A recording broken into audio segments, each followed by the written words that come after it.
C'est bon ou ça ne va pas là? Voilà, parfait. Bonjour, Shlomo Matti.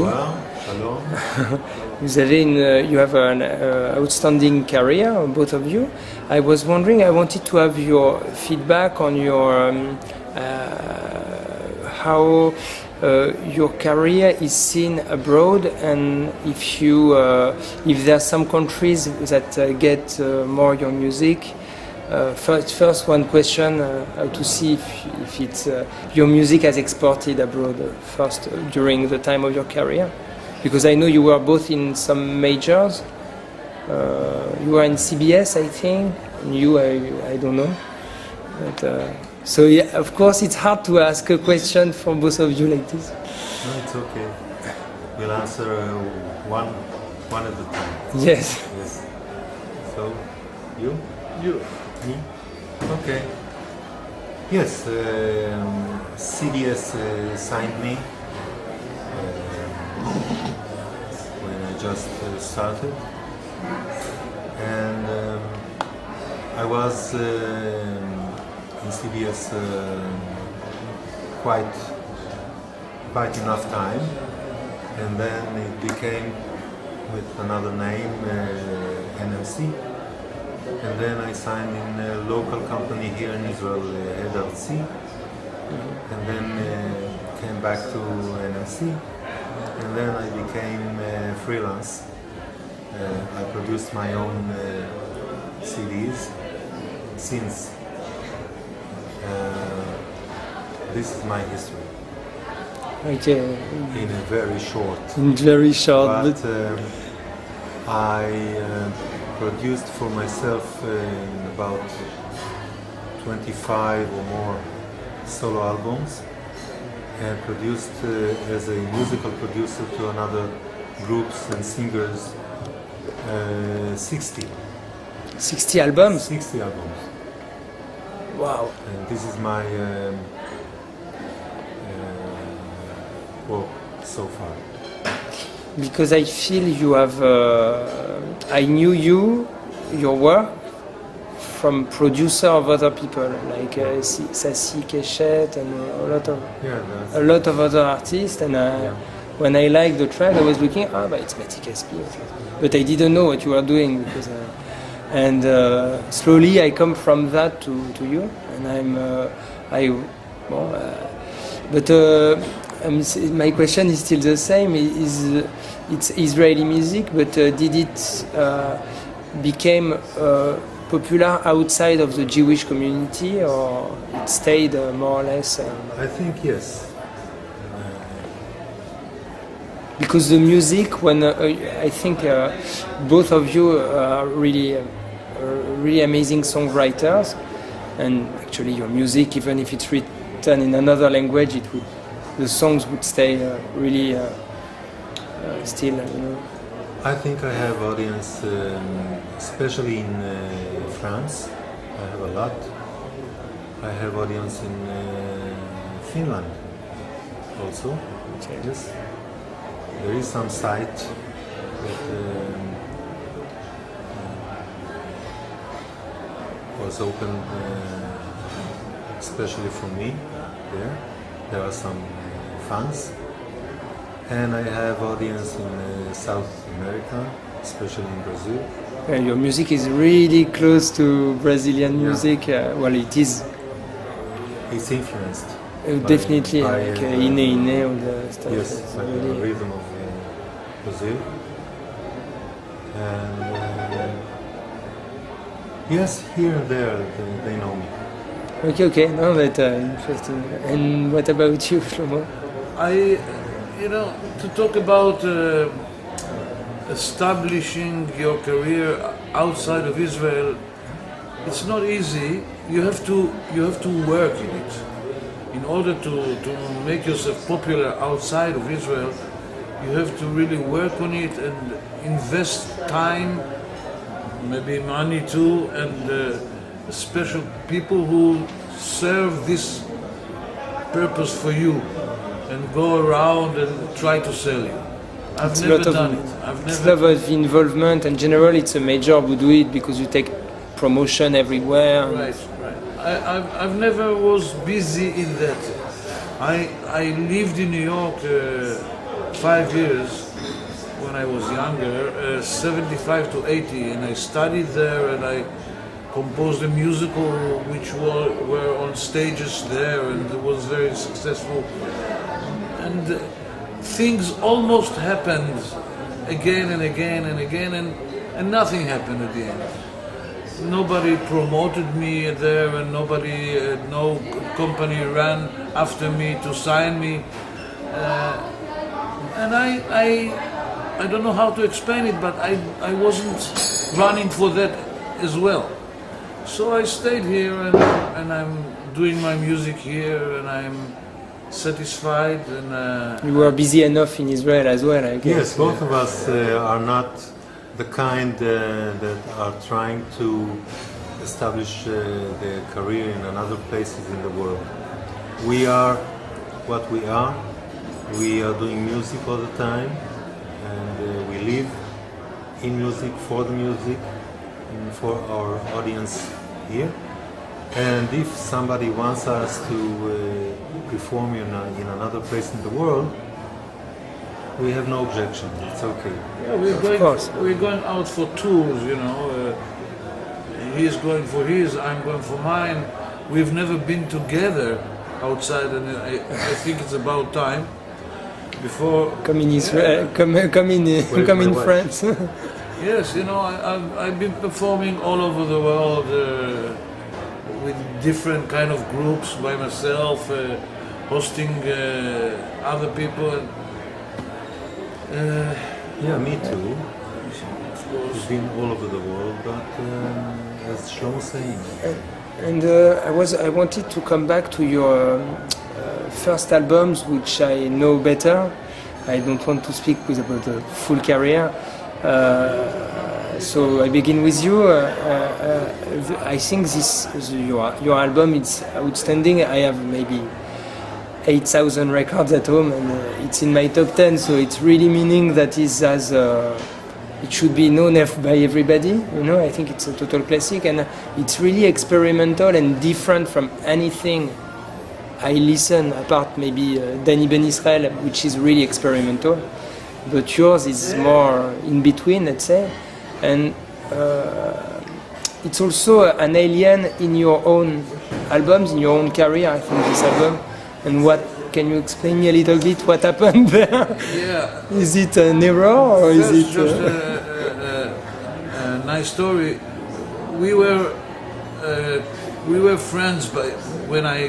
back then? Yeah, when I released this album in '71, I met Matti at 1970, and I said to him, let's start perform together. He said, first you have to release your own album so everybody knows what you're doing.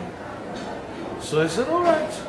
And it happened, and a company came to me to sign me up, and I entered the studio, and I recorded this album with no preparation at all, you know. Spontaneous, like this. A young person. One take, or? Yeah, one take. No. Yeah, One take. That's the way it was then. Back then in '70, it was really underground, like, you know. We went into the studio. On my way to the studio, I thought maybe a string quartet will be nice. So I called my brother and I said, bring your violin and 3 other people. That's the way it happened, and it's so experimental and so full of first touch, and no preparation, and no production behind. You know, just it sounds really. At the same time, it sounds really produced, but it's not. And it's not. And the emotion is extremely strong in every. It's a very strange album, and I hear reactions about it throughout the years, and many people say how much it really touched them, this album. I think it's because there is no borders between the young person I was, crazy mind, a bit sad, a bit weird. My music was weird. It's really avant-garde. But it's avant-garde, but listenable. I was comparing to Danny Ben Israel. I guess you know him. You know his music. It's really hard listening. You understand what I mean? Yes. And yours is experimental, but you want to keep listening to it. I don't know. Yes. I cannot explain. It's the power of music. So that was the first album, and since then I've never been like that in studios. But it's a different kind of album, for sure. No, but a lot of other things are amazing. It's just very rare to see one consistent album from the first second to the last. It's like Serge Gainsbourg. Like very few people made it like this. Like King Crimson or whatever. It's a bit Milton Nascimento or whatever. Let's talk about you. You began to produce people really early, but how come your first album arrived so late? Because you were already busy with doing other things? Or? Yes, I started to compose songs and offer it to other artists, and then I got a phone call from a new studio named Triton. And they asked me, as they asked other artists, to come give a visit to see if I liked it or not. And of course I liked it. I didn't understand anything, but I wanted to record. And then I told them that I want very much to record, but I don't have financial sources. And then we came to a good idea that I'll play, they'll record and learn how to record on my back. And since I didn't have any money, I decided to try to play on all the instruments that I found there. Drums, bass, guitar, piano, mellotron, mandolin, flute, and so on. And then I liked it very much.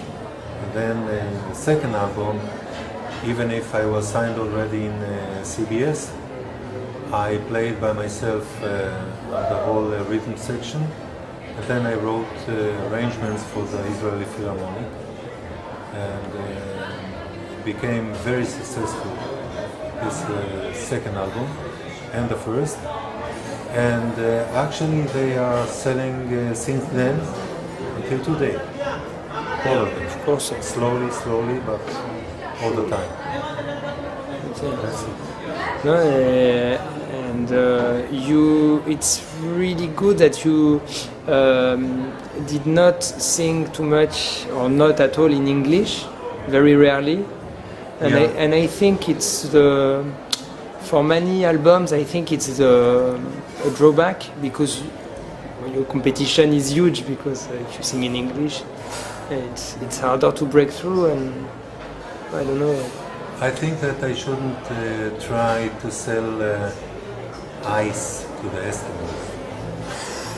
Exactly. So good. And you too, you sing in English but little bit, but it's okay.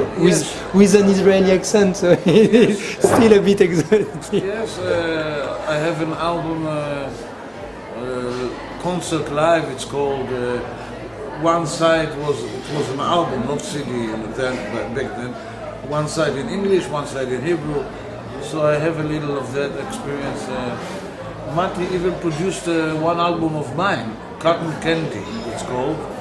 He was the musical producer. The one you're in Yes. red? Yeah, it's great, I have it as well. Yeah. Good, excellent.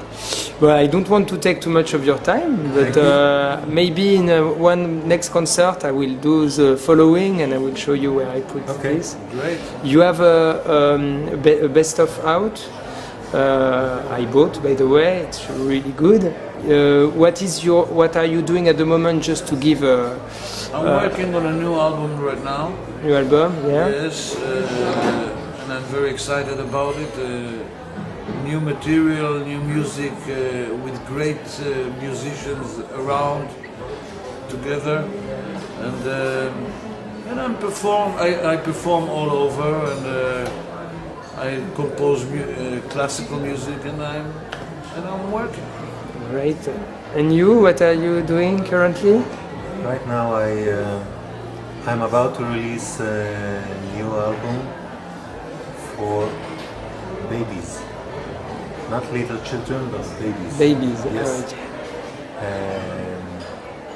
And it's an album that my daughter, she's 20 years now old, but when she was 6 years old, she recorded very simple songs that I composed, and we came together now and we closed a circle with her voice up to date and recorded a few duets of my children's songs, and inside I combined it between the songs with myself telling stories to those babies. Okay. This is very cute because the end of each story is the same. They put pyjama, washed their teeth, and went to bed. Excellent. Okay. Very excellent. Thank you very much.